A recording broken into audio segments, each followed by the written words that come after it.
जिन नेता, लंबा काले चोगे में, मुंह पर कपड़ा बंधा हुआ, उसकी आंखों में दृढ़ नायक की चमक है। अशोक दूसरा चोर, सामान्य कद, घबराया हुआ, हाथ में छुरी पकड़े हुए। अशोक डर से कांपते हुए, आंखों में चिंता और भय साफ नजर आता है। रात का समय था। बहुत घर में सन्नाटा फैला हुआ था। हर गली, हर छत खामोशी में डूबी हुई थी। ऐसे में 3 चोर मुंह पर कपड़ा बांधकर दीवार से कूदते हुए हवेली में घुस गए। जिन लंबा और दुबला, योजनाओं में माहिर, उसके चेहरे पर गहरी गंभीरता और सोच। अशोक घबराया हुआ, हाथ में एक छोटी छुरी पकड़े हुए, हिम्मत जुटाते हुए। राजू उत्साही, हल्का सा हंसी में मुस्कुराता हुआ, अपने अगले कदम के लिए तैयार। जिन, अशोक और राजू हवेली की छत पर चढ़ते हैं। जिन ने एक पुरानी मैन्युअल निकाली थी जो हवेली के अंदर के रहस्यों का पता देती थी। उनके मन में केवल एक ही बात थी, खजाना और उसका रहस्य। जैसे ही वे तीनों बेसमेंट तक पहुंचते हैं, एक पुरानी तस्वीर दिखाई देती है, चतुर जिन की। अचानक एक भयानक आवाज सुनाई देती है और हवेली का माहौल बदल जाता है।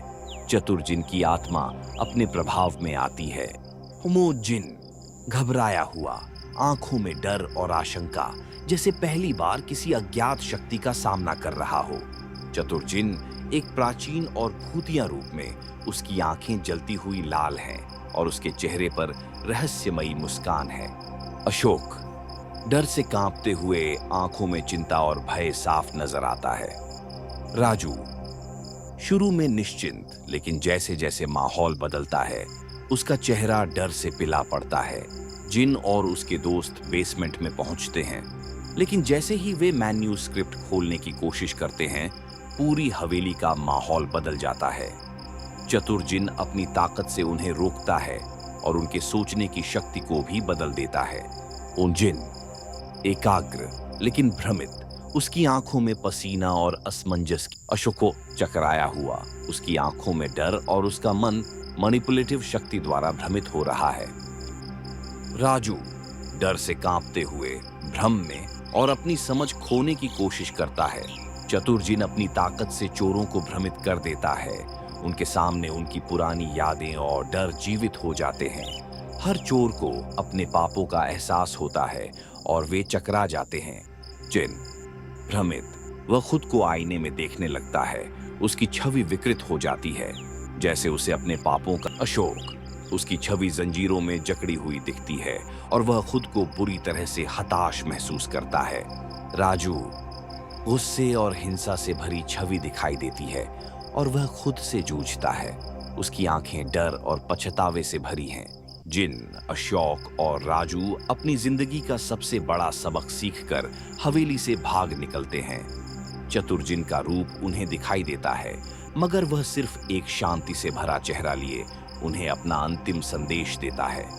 जिन थका हुआ, लेकिन अब आत्मविश्वास से भरा, उसे समझ में आ चुका है कि उसने क्या सीखा है।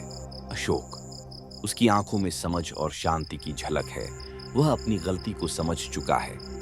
राजू डरा हुआ, लेकिन अब शांत और सोच विचार में डूबा हुआ, उसकी मस्ती और जोश अब गायब हो चुका है।